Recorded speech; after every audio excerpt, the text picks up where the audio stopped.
everyone, and welcome to Australian Survivor Talking Tribal, the show that switches on when the torches go out. Now, we have a lot to talk about this week, so make sure that you're up to date.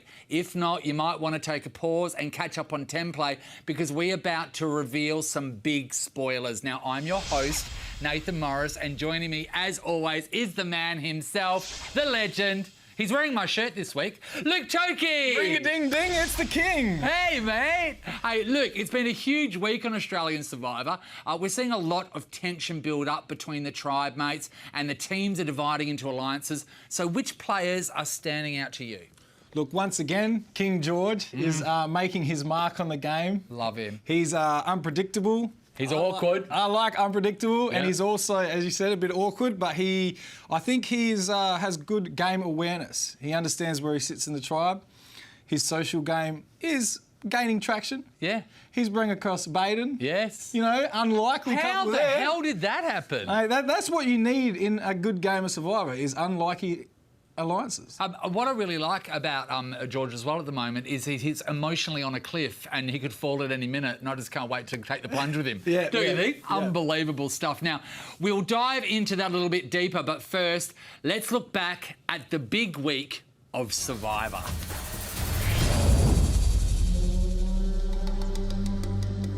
It's a new week and George is feeling on the outer. I've been on the outs since day dot. George decides it's time to hunt for an idol. As Baden keeps a careful eye on George, he stumbles across a clue. Very, very good. This doesn't stop George from finding the idol. This isn't MacGyver. It's Survivor, and the only thing that matters is this. Once again, Brawn win immunities, sending Brawn to the Tribal Council. Shannon proposes that it's time for Simon to be eliminated. Benny spills the plan to Danny, but Danny is in an alliance with Simon. Simon has other ideas. At Tribal Council, Jonathan gathers the vote and it's tied between Simon and Benny. We're tied. The tribe mates re-vote and Benny is sent packing. Spirits are running high for Simon after finding not one, but two hidden immunity idols. I am unstoppable. He may have found a big advantage, but it didn't go unnoticed. Back at Brain's camp, George forms an unlikely alliance with Baden and fills him in on his secret. And I'm going to unleash him to cause chaos. George struts into camp, showing off his new, shiny accessory. Nice necklace, Georgie. I know. Does it suit me? It's been a long time coming for the Brawn team as they finally win an immunity challenge, sending Brains to the Tribal Council. George wants to vote out Laura while Joey plans to flush George's idol and blindside Mitch. To George's surprise, Joey's plan pays off and Mitch is sent home. Joey takes a shot. The following day, Brawn win the reward challenge and choose Joey to join them in eating their prize back at camp. Well done, good win. Feeling strong, Brawn win immunity, which means another night at Tribal Council for the Brains tribe. While George and Kara chat strategy, Kara spots a hidden immunity idol. Way is persuaded by the Major Alliance to vote with them at Tribal Council, but Kara, George and Baden decide to play hot potato with their idol to get Way back on their side. Kara shockingly plays her idol for George. What? In tears, George is saved, but Kara and George's names are on the chopping block. Georgia. The tribe re-vote and Kara is eliminated. Kara. Before she can leave, Kara is met with a surprise. Wow, a lot of big moves have been played this week, haven't they? Now, to help us dissect the week that was, Survivor aficionado Shannon Gus is joining us from Melbourne. Welcome, Shannon. Thank you for having me. What another exciting week of the show. I'm not going to lie, I shed some tears at the end. With Kara and George, it was a lot. I was crying. Oh, it was an emotional time, emotional, wasn't it? yeah. Yeah, it touched me in my My heart. Yeah, deep inside. Remember that that's that cold, thing, that's that cold thing, dead body of That's yours. that thing that you leave at home when you go on TV. Luke. You do, especially to play Survivor. Now, Luke, if you were George, you would have worn your immunity idol around your neck at camp, or would you have kept it hidden? Ooh, look, I would have potentially worn it, but I don't think at that time. He is a bold player. He likes to make a statement. I think he's come out guns a-blazing. You know, he thinks that he could potentially go home, so why not go home, you know, with a bit of style. It's a really big move. Anything that's different than the straightforward game of Survivor that people try to play sometimes, you need people like George. You need him to mix it up and, you know, create doubt. Shannon, what do you think about George walking around with his new accessory around his neck? Yeah, I mean, I think there were two big moves that George could have made, and he kind of made half of each, which made it not make much sense. The one thing he could have done is told no one except his allies. Then he plays the idol. So at that point, if no one knows, you have the element of the surprise. You just idled out whoever you want. Really big and effective move. Or he could have worn it as he did. But if you're going to wear it, then you have bought yourself implicit immunity. No one is voting for you if they can't split the vote, which they couldn't, if they think that you might play it. That fear enough has saved you having to play the idol. So I think wearing it and losing the element of surprise, but then playing it as well, he kind of did nothing with it, and then he didn't have his idol for the next time. So I love George. I'm so invested. I love, you know, the way he approaches the game, but maybe a little bit of finesse that he could have had with that strategy. I just think George is one of those people that if you bought your birthday present, he'd tell you within 5 minutes what it is. I just think he needs to let everyone know what's happening with him. Now, look, in the end, Simon got the numbers to vote out Benny. So how does this place him in Team Brawn? Is he still a threat? Sure. Look, you know, Simon is... he's a strong player, you know. They still want to keep him around. He is. You can watch him in challenges. He's one of their best performing, you know, Brawn players. So, you know, I hope he stays around. He has played this really well. You know, he's picked up 2 idols now. Yeah. Unbelievable. Yeah. You know, so he's rolling. You know, with 2 idols. One has been seen. So if he is in trouble, and hopefully he doesn't get blindsided with 2, because that would be, can you imagine that? I know. Blindsided with 2 idols. Oh, God. But I hope he doesn't. I hope he plays one, and he still keeps one for further in the game. So Simon's playing really well. He's impressive, actually. What do you think, Shan? I think Simon is relentless. Like, underestimate him at your own peril. He will do anything to win, even at the challenges and at the game at large. I can't understand why they voted out a member of their alliance in Benny for what seemed like, I guess, quite a small and specific challenge loss. It felt like at that point, if you're voting out a member of your alliance for that, how is anyone in your alliance safe if they just screw up slightly in a challenge? So I have to give all the credit to Simon that he got them to turn on one of their own, to flip in that moment, to cause a little bit of chaos. Now they don't have the numbers to split the vote, and he has 2 idols. I think it was a massive misstep from the Brawn majority. The only thing but is Benny exposed himself exposed himself in front of Gerald, and that is a big thing, because if you tell someone and you got a core group and he's exposed his own core group to the opposition, that's like, you can't come back from that, because it's like, wow, I've told you in privacy and you've just spilt the whole secret to the group, and that could cost someone else the game. So I completely understand why kicking up him, they might think of, well, we'll bring Simon in and swap, but it still looks like Simon's still on the outs. I think the lesson to be learned here is you don't upset a champion woodchopper, because you will get chopped. And Yeah. that's exactly what happened. I mean, that is what happened. But like Luke, I mean, he was a liability. He had spilled some beans. He should have been the secondary plan. He earned that for himself. Yeah. But do you really think it was worth getting rid of him compared to Simon, who's like openly against you, who is such, as we've seen, like he really does have some skills. He now has 2 idols to weaken your own majority off these small slights. Like, really? Yeah, so what happens is out there, sometimes it is better to play with the stronger players, because you know they can hold a secret. They can play with you. So that's why I'd be thinking, save Simon and bring him into the group and get rid of Benny. But obviously it looks like they're still slowly targeting him.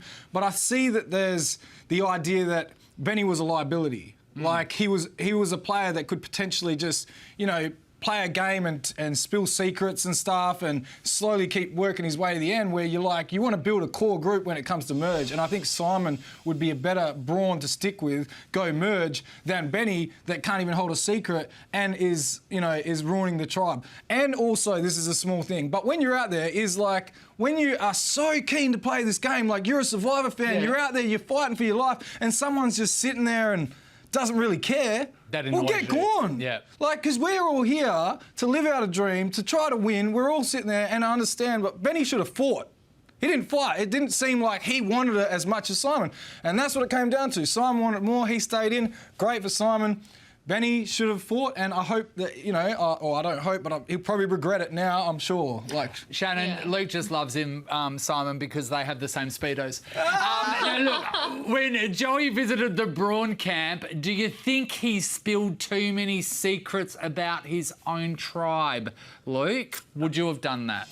As soon as I seen they picked Joey, I thought, I would rather stay at camp, because I would hate to get put on the spot. Oh, yeah, because everyone mistrusts you when you come back. Exactly. I would be more inclined to pull people aside one-on-one and say, look, I'm happy to talk to you, but let's have a chat one-on-one, because I want to know what's happening over here. Yeah. I'm not just coming and spilling everything.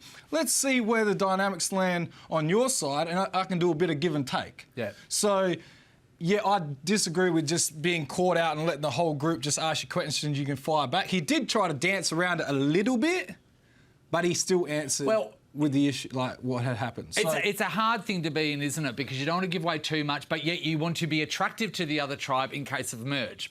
Yeah. So you do want to be likeable in that sense. So Joey has admitted quite often that, the Joey charm, yeah, baby, like, he's really pushing Hey, that. Shannon, don't you think that Luke and Joey are quite alike? I see it. I feel like Joey's Luke light. Like, some of the things Joey was saying, I was like, I could close my eyes and see Luke right now. But look, Let's go, Joey.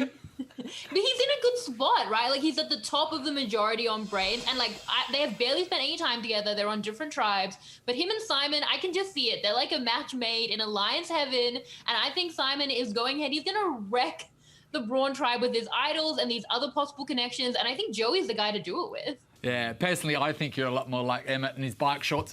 Anyway, Brains keep losing reward challenges. So, Luke, how important is winning a reward challenge in Survivor? How important is it getting a Lamington into your stomach? Look, it definitely builds morale. It helps you build your strength for, future challenges. But immunities are the ones you want. And I think that's the focus, and that's where you should really be. They're the ones you want to win. Yeah. So it's great to have Lamingtons, it's great to have coffee and blankets, but I think the immunities is the focus, so that's where it should be. Choc milk and hot sun is not good. Okay, quick one. Okay, Lamingtons or Toasties? Go. You're out there, you're starving. Toasties. Shan, Lamingtons or Toasties? I don't like Lamingtons. I didn't think that was a very good reward. I'm not a big fan. I'm sorry. I'm maybe not a good Australian. I like Toasties. I thought that looked good.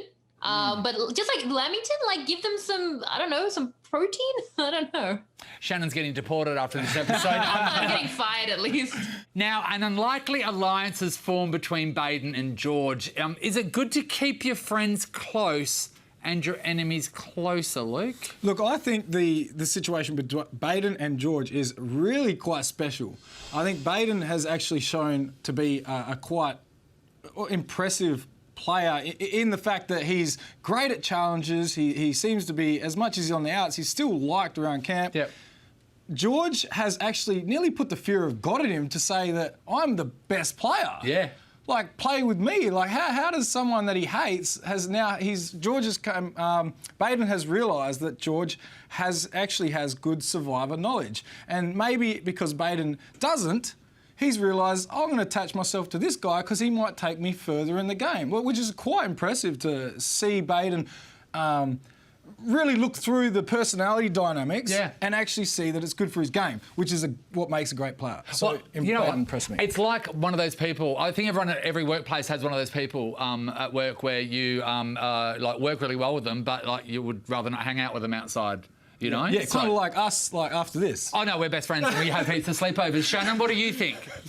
Oh, I love this pairing. What an odd couple. Like, who could have possibly thought that these two people who were so against each other, fighting over challenges, that George is criticizing Baden even though he'd won his part in the challenge. Like, there's been no love lost. But their perspectives, both of them were great on it. The fact that Baden says no one would see it coming and George says it doesn't really matter how they feel about each other. They don't have much else. It's an alliance of necessity. Now the way is turned and Kara is out of the tribe, they actually only have each other, which to me is a storyline I'm absolutely following. It's, you know what, it's how a lot of relationships start. It's just settling, isn't it? It's just settling. For the first time, Wei worked against her usual alliance. This was full on, I thought. How do you think this is going to affect her game? Because I was dirty on her for doing this. Well, I was. I want to hear what Shannon had to say, because Shannon's, I reckon, we're going to give us the right info. Look, I can see parts of it. It'll get you to a swap. It gets you in with the majority. And it didn't seem like she was really feeling it so much more with George, that he was a liability. Some of the interactions he was having, some of the emotionality he was showing, it seems they didn't really vibe. And maybe she even felt a little blackmailed that he had saved her in the first tribal council. So I understand if your connections aren't that strong with your smaller alliance, just going to a bigger group. But I think like my heart hurt because like that was so painful to watch it happen to George because he seemed to be feeling it. And also she just was like such a last minute addition to this majority that they put her in even as not even a swing vote, but a swing vote just to split. Like, you know that they don't really care about you, but it was self-preservation. But it killed me to see it. You know what? Wei's interesting, isn't she? Because I felt like I feel like she exists on the kindness of people. She sits out on a lot of her challenges. Yeah. And, you know, everyone is, I think, very gentle with her. But yet, what great gameplay for everyone to be so gentle with you, but you to do something that actually can be seen as quite ruthless. Yeah. I don't understand, on the last vote, they would vote for Mitch when Mitch was voting for George. Like, take her out rather than Mitch. That's how I felt. I was like, why are they not taking her? But anyways... After, no, I totally agree with.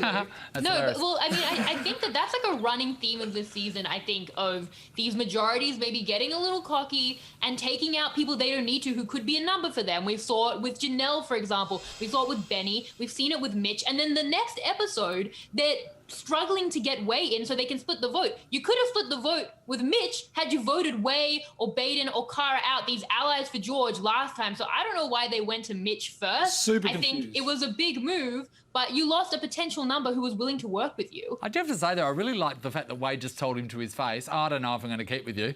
Well, that was, I was like, painful. Wei. that's another reason. Yeah. I really feel like, like Wei would be on my radar to be... Your waiter. Hey! Oh my God, this is only starting. I hope Wei stays in for the entire thing. This is going to be a beautiful journey. I think that she, I hope she just doesn't, make her way through. She was, I could see, quite upset. Yeah. Oh, did I just say way No, through? you did. You did again. You did. You said, but no, I get it. It was emotional. It was an emotional decision. But for her, like, she's a 7th now. Is that a good spot to be? And she's burned a couple of people still in the game. Like, I don't know if she has an ally or a friend in the game at this point. Well, look, I need a way out of this conversation. We're going to take a quick break, but don't go anywhere. We have an exclusive interview with the Brain's tribe mate Mitch coming up after this.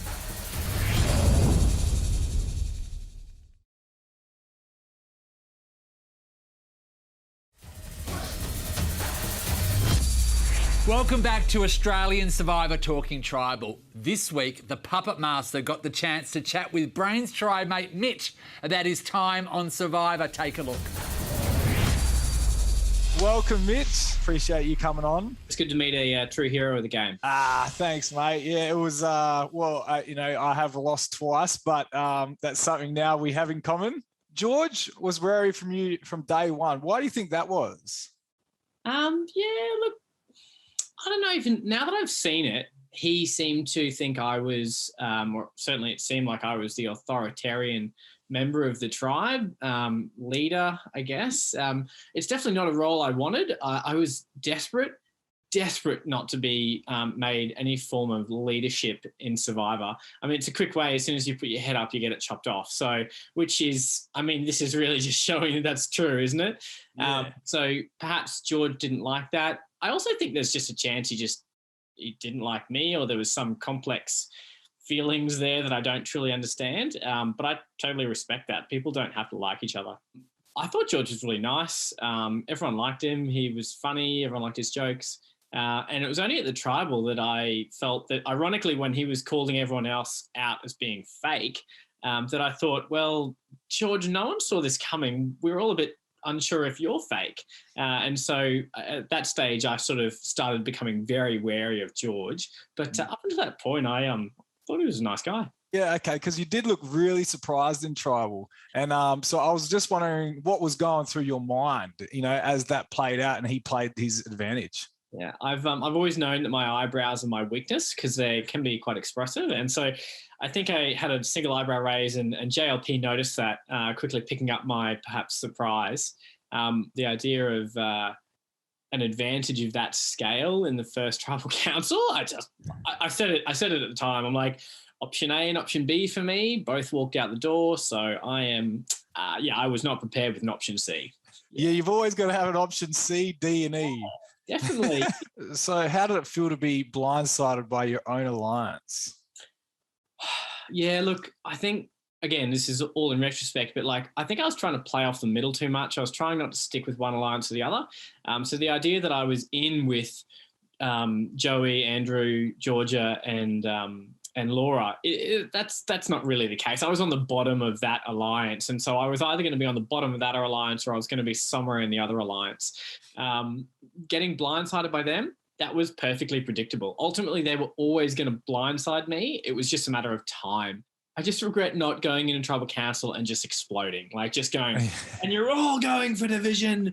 None of you, and George is breaking us all apart, and you're just letting him do it. I wish I'd done that, and that's my only regret. Yeah. Well, that's not that's a small regret then. Yeah. Oh, look, I go out nicely. Yeah. When you would roll up to challenges as a Brain tribe, were you kind of intimidated with the size of, the Brawn tribe when you're going into wrestling matches and etc.? There was definitely a mismatch. I mean, they were younger. They were maybe not faster, but they were definitely stronger. And so every challenge, we felt like we were on the back foot. But that said, particularly in the immunities, at least for the ones I was there. Who do you think they should look out for? Who's the big players in the game that you think that are going to be? I really liked the tribal where Benny went out. Simon, I thought, played really well. Essentially he was going out and he's managed to flip it. And then, I've always got to throw credit to the two people who stabbed me in the back silently, Rachel and Haley. I mean, good players. What would you do differently? I'll narrow it down to two things. So the two things I do differently, I knew going into this game, don't get stuck on principle. It makes your game rigid. And then the second thing is avoid leadership like the plague. So that was another big mistake that I knew I would make. I made it. I watched it happen and continue to happen. And I seemingly was, I was in a state of paralysis to actually fixing it. It's so funny. It's like a third person. You're watching it happen. I know. No. What are you doing? Yeah. The whole time I was like, ah! Who do you think will be crowned the sole survivor? Look, Haley, she's got all the threats. Her social game is outrageous. Her ability just to sit and listen patiently with everyone was just something sneaky impressive.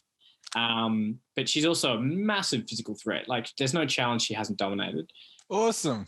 Oh, thanks for that, Mitch. Awesome chatting to you. Look forward to the rest of the show. Thanks, mate. Cheers, mate.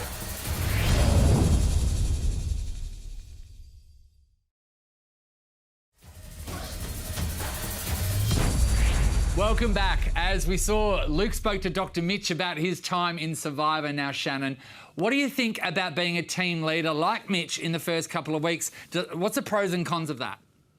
Look, there aren't a lot of pros. I'm going to say that. It's the kind of thing where you shouldn't do it, but maybe it's a bit of ego. Maybe it's just who you are naturally in life. You're at the top of your field professionally, and you want to be a leader. But I don't think in Survivor, people aren't going to be grateful to you, as we clearly saw with Mitch. People aren't going to like it. You stick out like a sore thumb, and you might get burned on that. But the thing that I found about Mitch when he was sort of naturally got the leadership role was you can either be humble or arrogant. I think he erred on the side of arrogant. What do you think, Luke? Yeah, agree. You know, I feel like people have just met you and you're getting told to do something. You know, George took offence to it really early on, to go get some sticks, to go get something, getting told, oh, what I should do. Like, how about, talk to me in a little bit different manner, or asked, do you need help with something? There's a total different way of telling someone to do something, or do you need help with something? So it's such a social game, especially in the first couple, days, 10 days, and I feel like Mitch probably played it a bit wrong.